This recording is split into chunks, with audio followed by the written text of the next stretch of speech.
Hello, I'm Mrs. Vaishali Samant.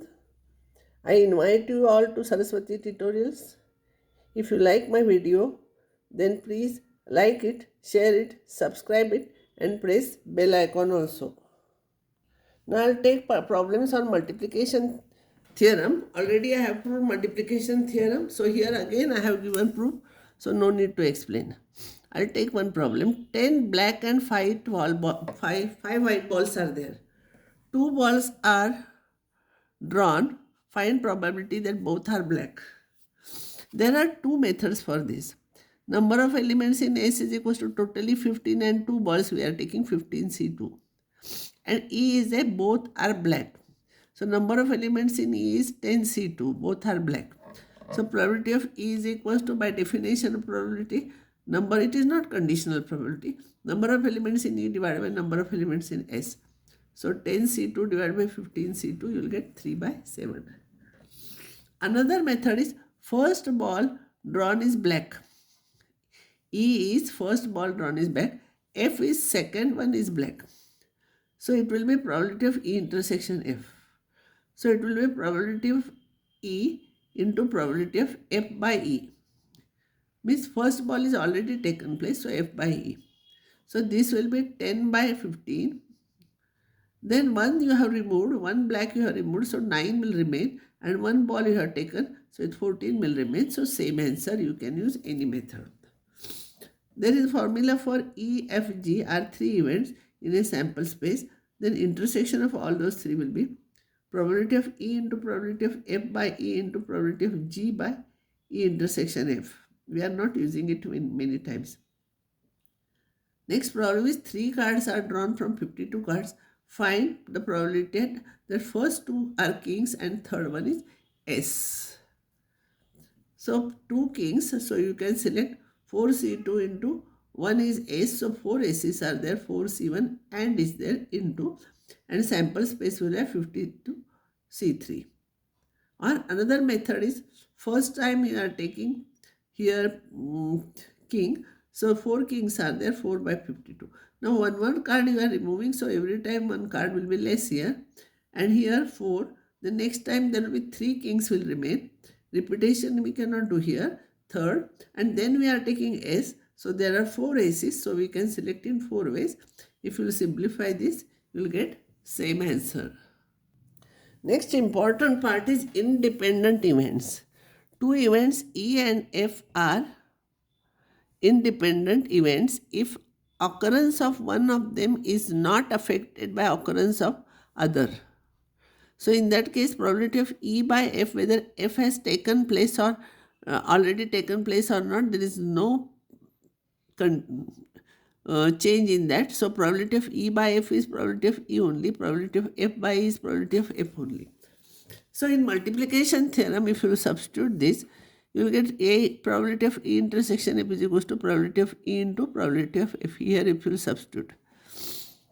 Here E and F are disjoint, then probability E intersection F is 5, then probability is 0. Always students get confused between independent events and disjoint events. So remember, independent means probability of A intersection F is P into PF. Disjoint means probability of E intersection F is 0. Probability means number of elements. So it is 0 here because this set is 5. These theorems are asked sometimes in the examination. If E and F are independent events, then E bar and F bar means complements. They are also independent. Proof is very simple. They are independent means it is given that probability of E intersection F is P into PF by using this. We have to prove they are independent, so we have to prove this. What we have to prove, I'll write. And by De Morgan's law, this will be P of E union F complement of together. And probability of A bar is 1 minus probability of A. We have proved it in the beginning, so we'll get this. This I am writing by addition theorem. I will remove bracket. These two will become negative. This is positive. And because they are independent, we know already this. And these are the numbers, no? So we will take these two together, and from here we will take PF common. These are numbers. So we will take common, you will get this. This bracket common, you will get this. This is nothing but P of E bar and this is P of F bar, hence the result. This you should know. Second theorem is probability of if E and F are independent, then E and F bar are also independent, only one bar. Given that probability of E intersection M is P into PF, we want to prove this result by the definition of independent. But this already I told you once last year in set theory. E intersection F bar is PE minus P of E intersection F. But they are independent, so it will be like this. PE you take common. So 1 minus PF. 1 minus PF is PF bar. So it will be P into PF bar. Hence the result. A die is thrown twice. Event E is odd number on the first throw and F is odd number on the second throw. Are they independent? We'll have to see whether they are independent or not. That means P of A intersection E is equals to P into PF is there. They are independent. E is what? E is odd number of the first throw. 1, 1, 1, 2, 1, 3. Then 3, 1, 3, 2 here till 1, 6 here. Not 2, 6. 1, 6. 3, 1, 3, 2, 3, 6. Last one is 5, 1, 5, 2, 5, 3. So number of elements in S is 36 and number of elements in E are 16. These are 6, 6 and 6.